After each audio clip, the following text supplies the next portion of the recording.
Sometimes in life, the ground underneath us shifts. We're walking along on a well-worn path with our expected outcomes when the earth slowly begins to move. At first, you rationalize it away, and then you start to notice that the cracks in the proverbial pavement are really there, and you think to yourself, I don't remember these being here, but they are there now. And with each step you take, the life you were very comfortable existing in no longer feels so cozy. Social constructs fall away. Religious doctrine does not ring true. Your manners go out of the window. Your life feels untenable. And you ask yourself this paradigm shifting question: what am I really doing here in this life? Believe it or not, this is where it gets exciting. This is the good stuff. Do not fear, my friends, because that's just a wake-up call from Spirit notifying you that it's time to evolve. I am so grateful that you've joined me today for my very first episode of Evolve. My name is Monette Brann-Natta, and by day, I have a background in early childhood education. I am a published children's book author, a personal chef and caterer, an artist, and all-around creative, and I collect a few earrings too. That's another hobby. But today, I'm coming out. That's right. Which closet, you may ask? The spiritual one. Is that a thing? Yes, it's a thing. So if you're tuned in today, you are privy to the scoop. Because by night, I'm a professional, intuitive empath and energy reader, which means I'm clairaudient. I hear, and clairsentient, which means I feel the information and energy. I feel. That's a phrase I've used many times in my life, to the chagrin of others sometimes as well. I feel. For the last 16 years, I have worked with clients all over the world, and my relationship with the angels is the joy of my life, which means that I channel messages from the angels about the evolutionary soul changes on the horizons for my clients. And I do this, guys, by clearing my energetic field daily to ensure that I'm an accurate conduit for the messages that you are seeking. And because this work is never one size fits all, and really what is, besides those kind of things, I utilize a myriad of modalities, including pure energy work and angel cards as I intuit appropriate, and a few other tricks and tools. My objective is not merely to provide you with the answer, but to teach you how to connect with the angels who are always there ready to help you evolve. So, if you have questions, you can call the station and leave it and put those questions to 321-806-3159. That's 321-806-3159, or leave any inquiries on the station's Facebook. My favorite author, Maya Angelou, says, when you learn, teach. And when you teach, learn. That's what we're doing here together. We're going to grow and teach one another how to grow.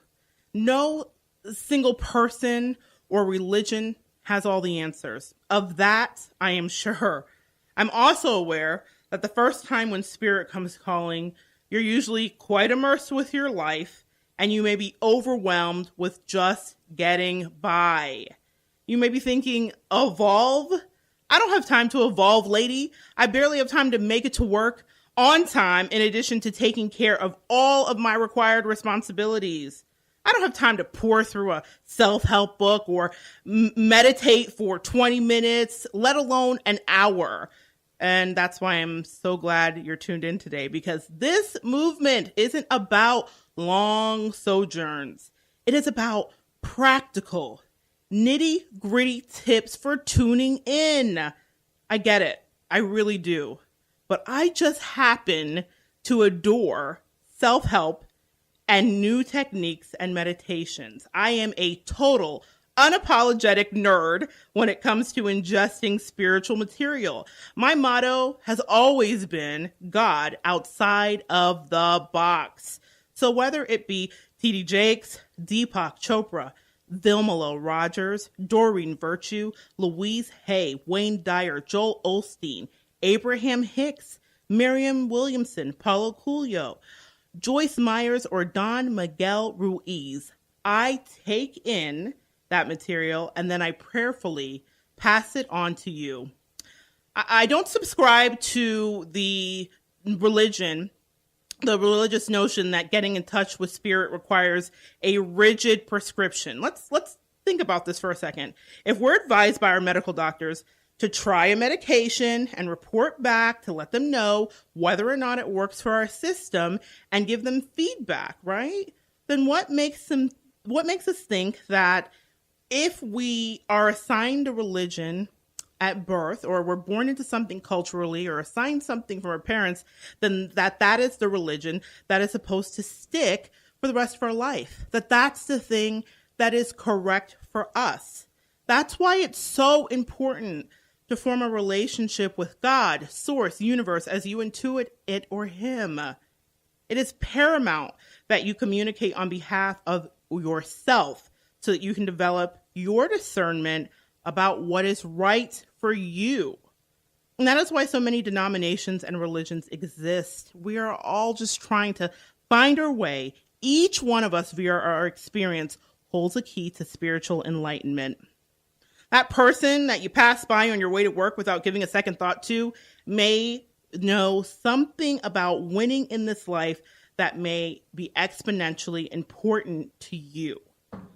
Here on Evolve, I believe in inclusion.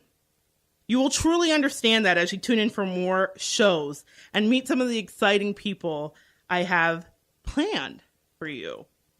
The common denominator here is that we are in touch with God, universe, source, and we are striving to better our lives. Here on Evolve, we share ideas. We figure things out that work and some of the things that don't work.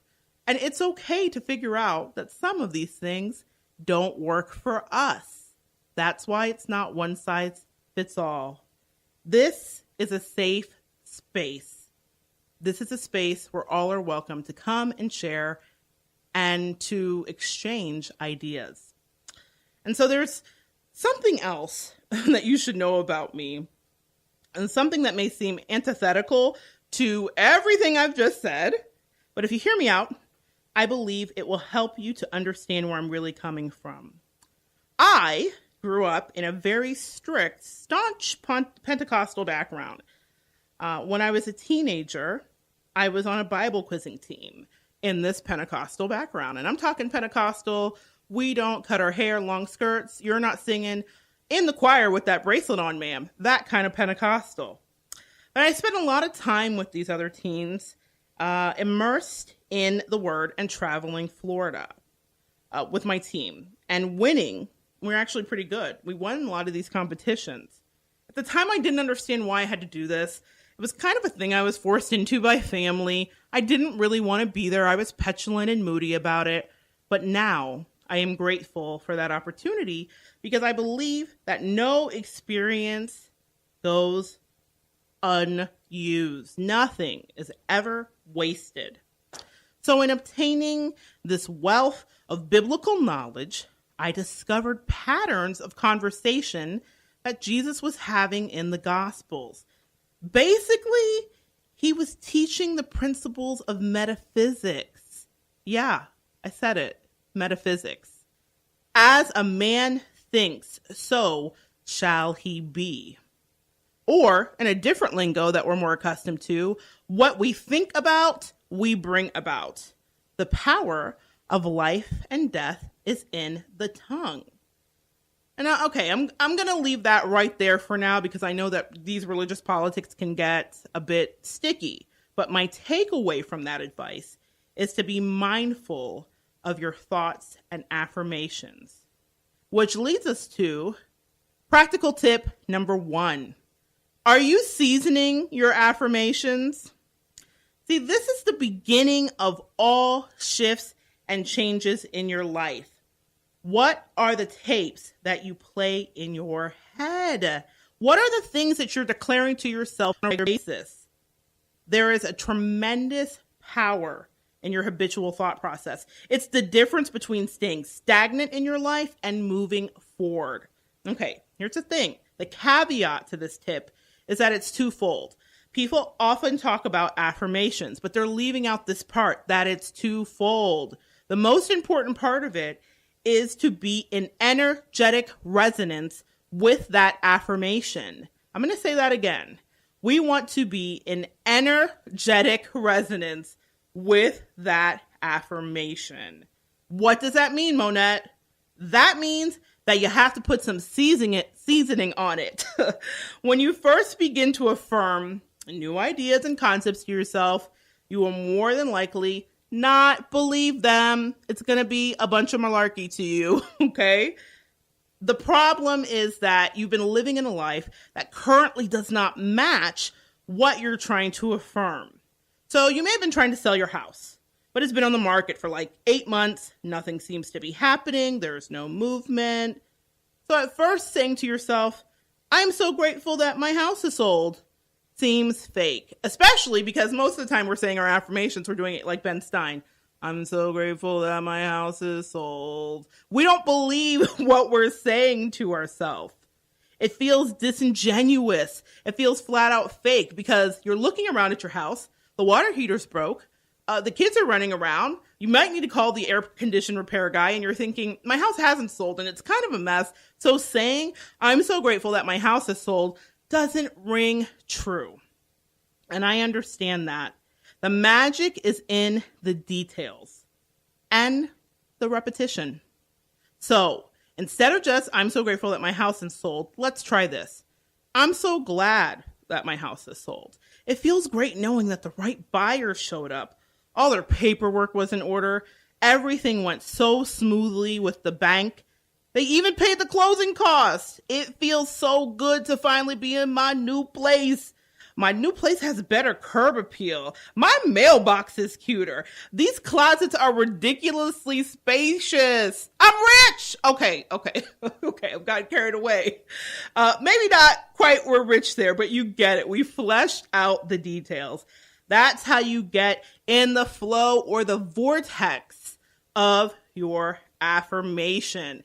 That takes your affirmation from ham and cheese on wheat to a croque monsieur, otherwise known as a Monte Cristo, which is a French-inspired fancy batter dipped in fried ham and cheese served with a raspberry preserve and dusted with powdered sugar. Yes! So, do you want the suspicious gas station sandwich that's gray affirmation? I don't think so. Or a Julia Child French toast Sammy with Gruyere cheese floating on a cloud of deliciousness affirmation? I think you get the point, okay? I had to slip in that culinary moment for you guys. Which one would you prefer? Which one gets you more excited? The ham and cheese on wheat? Ham and cheese on wheat? No. Or the croque monsieur? Say it again. That even sounds exciting. Croque monsieur. That yummy excitement is the key to manifestation. So when you begin your manifestations, it may feel blah to you. It may feel bland, but the more seasonings or details you add in, the more excited you get about the thing you're trying to affirm, the faster you become a vibrational match for the energy of the new. And before you know it, those affirmations become a tangible reality on the plate of your life. So affirm. Yummy, filled out, fully seasoned affirmations.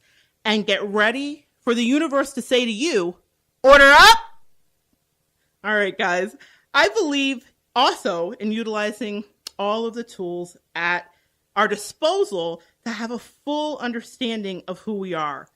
So this part of the show is going to be dedicated to astrology. And here's the thing with astrology. We all have a cursory knowledge